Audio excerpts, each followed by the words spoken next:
Hello po mga kamodri.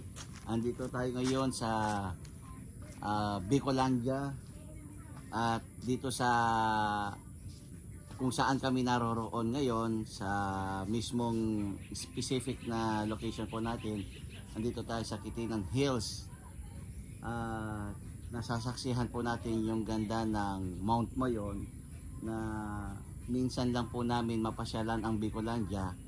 Halos sa isang taon ay mga isa o dalawa. Swerte na yung mga 3 beses kami makapasyal ng Bicolandia. Kaya sinamantala namin ang ganito mga pagkakataon.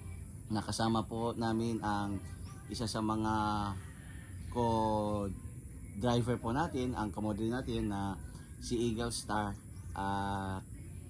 upang sunduin natin ang isa sa mga mahalagang pamilya na madalas po namin nakakasama sa mga iba't ibang tour, hindi lamang dito sa Bicolandia kundi sa ibang bahagi pa po ng Luzon. At shout out po pala sa mga pamilya Mendoza na ngayon ay hinihintay po natin na lalapag ang kanilang eroplano dito sa Legazpi Airport mamayang hapon. So ito po, ganito yung ganda ng Mount Mayon kapag ka sa umaga at kahit natirik yung araw, eh, pinagtsatsagaan po natin yung init at masilayan lang po natin ng maganda at makakuha lang po tayo ng magandang shot dito sa Mount Mayon. At luckily po para sa aming mga kamodri na si Ryan, Eagle Star, ay swerte kami na nakita namin yung kabuuan po ng hugis ng Mount Mayon.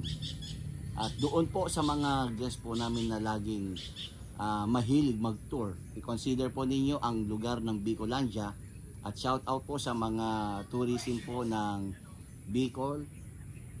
Ay napakaganda po talaga ng isa sa mga pinagmamalaki po ninyo na tourist spot dito po sa Bicolandia. Hindi ko kumpleto ang tour po ninyo dito sa Bicol kapag hindi po ninyo nasaksihan o nakita yung ganda ng Mount Mayon. At hindi lamang po ang Mount Mayon ang isa sa mga specialty ng Bicolandia, kundi napakarami pa po, kundi yung mga karagatan at ang iba pa po mga tourist spot dito sa Bicolandia. So maraming salamat po sa lahat ng mga sumusuporta sa aming ginagawang mga pagtutour, hindi lamang dito sa dulo ng south kundi maging sa norte. Abangan po ninyo kami, lalo na sa mga norte na biyahe po natin, especially madalas sa mga kasama po namin mga turista ay mahilig po sa iba't ibang mga lugar doon sa norte. Pero ngayon ipinagmamalaki po namin na ipakita sa inyo ang kabuuan ng ganda ng South. Ito po ang Bicolandia dito sa Legazpi, Albay, sa Kitinan Hills. Maraming salamat po at God bless.